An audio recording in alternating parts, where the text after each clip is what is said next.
এটি একটি ছোট্ট গ্রাম, যেখানে সবাই একে অপরকে চেনে। বাজারের মাঝখানে একমাত্র ফলের দোকান রয়েছে, যার মালিক রঘু। সে অত্যন্ত লোভী ও প্রতারক। তার ফলের দাম এত বেশি যে মানুষকে বাধ্য হয়ে কিনতে হচ্ছে। সবাই তার প্রতি অসন্তুষ্ট। রঘু দাদা, এই আপেল কত টাকা করে কেজি? 200 টাকা কেজি। কি? পাশের গ্রামে তো 100 টাকা কেজি। তাহলে পাশের গ্রামে গিয়ে কিনে আনো। এখানে আমার নিয়ম, আমার দাম। আর যাই কোথায়, বাজারে তো তোমারই একছত্র আধিপত্য। এদিকে মিন্টু ছিল এক গরিব যুবক, যে লোকের জমিতে কাজ করত। তার মা অসুস্থ ছিলেন, তাদের সংসার ঠিকমতো চলতো না। তাই মিন্টু ঠিক করলো সে একটি ব্যবসা খুলবে। মা, এইভাবে লোকের জমিতে কাজ আর কতদিন চলবে? তুই অন্য কোনো কাজের জন্য চেষ্টা কর। মা, আমি একটা ব্যবসা শুরু করতে চাই। ব্যবসা? কিন্তু আমাদের তো সেই টাকা নেই বাবা। মা, তোমার গয়না বন্ধক রেখে আমি একটা দোকান দেবো। আমি বিশ্বাস করি পরিশ্রম করলে সফলতা আসবেই। আচ্ছা, তোমাকে আমি ব্যবসার জন্যে আমার গয়না দেব। এমনিতেই এই গয়না পড়ে আছে, যদি তোমার কোনো কাজে লাগে। তুমি যদি মনে করো এটা ঠিক, তবে করো, কিন্তু সততার পথে থেকো। মা, আমি কথা দিচ্ছি যে আমি রোজগার করে তোমার গহনা ফিরিয়ে আনবো।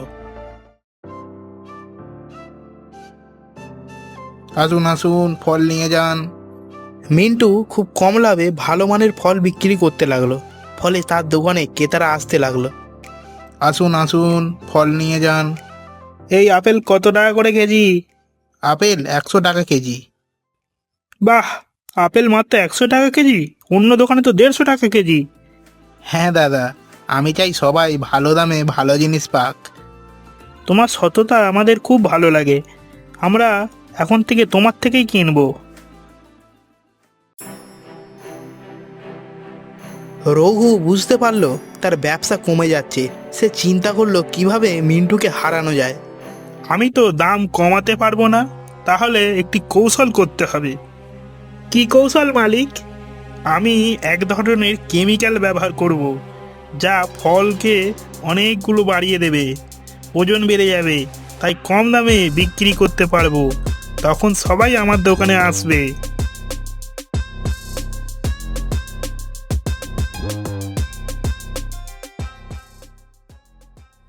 আসুন আসুন, ফল নিয়ে যান, বাজারে সব থেকে কম দামে নিয়ে যান। তারপর রঘু মন্টুর থেকেও কম দামে ফল বিক্রি করতে লাগলো।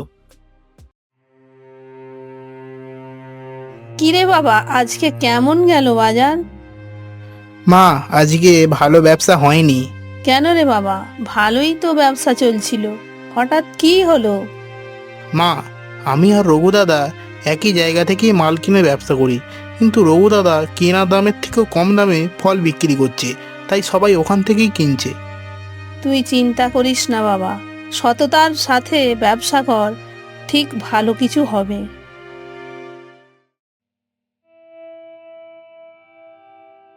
একদিন একটি সাধু বাবা ক্ষুধার্ত হয়ে বাজারে এলেন খাবারের সন্ধানে। বাবা, আমি খুব ক্ষুধার্ত, আমাকে একটু ফল দেবে? ফল কি ফি দিচ্ছি নাকি? টাকা থাকলে কেনেন। বাবা, আমার কাছে তো টাকা নেই। তাহলে অন্য জায়গায় যান। তারপর সাধু বাবা মিন্টুর দোকানে এলেন। মিন্টু বিনামূল্যে ফল দিল এবং বলল মানুষকে সাহায্য করাই তার নীতি। তুমি খুব ভালো ছেলে, আমি তোমাকে একটি আশীর্বাদ দেব। এই নাও, এটি একটি মন্ত্রপুত জল। এটি তোমার ফলের ওপর ছড়িয়ে দেবে, দিলে দেখবে ফলগুলো অনেক হয়ে গেছে। আর একটি কথা, এই জল কিন্তু তোমার হাতেই কাজ করবে, অন্যথায় বিপরীত হবে। তারপর সাধু বাবা চলে গেলেন। মিন্টু অবাক হলো। সে জল ব্যবহার করলো এবং দেখলো তার ফল সত্যি অনেক বেড়ে যাচ্ছে। তারপর অনেক কম দামে বিক্রি করতে লাগলো এবং সবাই রঘুর দোকান ছেড়ে মন্টুর দোকানে ফল কিনতে লাগলো। কিভাবে এত কম দামে দিচ্ছ? ভাগ্যের দান। মিন্টু কি করে এত কম দামে ফল বিক্রি করছে রঘু জানার চেষ্টা করলো এবং মিন্টুকে সেই মন্ত্রপুত জলটি ব্যবহার করার সময় দেখে নিল।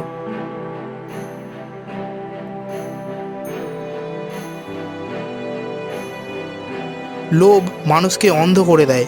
রঘু সেই জল চুরি করে নিজের ফলের ওপর দিল। সকালে রঘু দেখলো সব ফল পচে গেছে। কি হলো রঘু, সব ফল পচে গেল কেন? ওহ, এটা কি হলো? এই জল আমার হাত ছাড়া অন্য কারোর হাতে কাজ করবে না। সততার শক্তি আসল শক্তি। অবশেষে রঘু বুঝতে পারল সততা ছাড়া কিছুই টেকে না। সে মিন্টুর কাছে ক্ষমা চেয়ে সৎ ব্যবসা শুরু করলো। এই গল্প আমাদের শেখায় লোভ ও প্রতারণার পরিণাম ভালো হয় না। সততা ও পরিশ্রমই সত্যিকারের সাফল্যের চাবিকাঠি।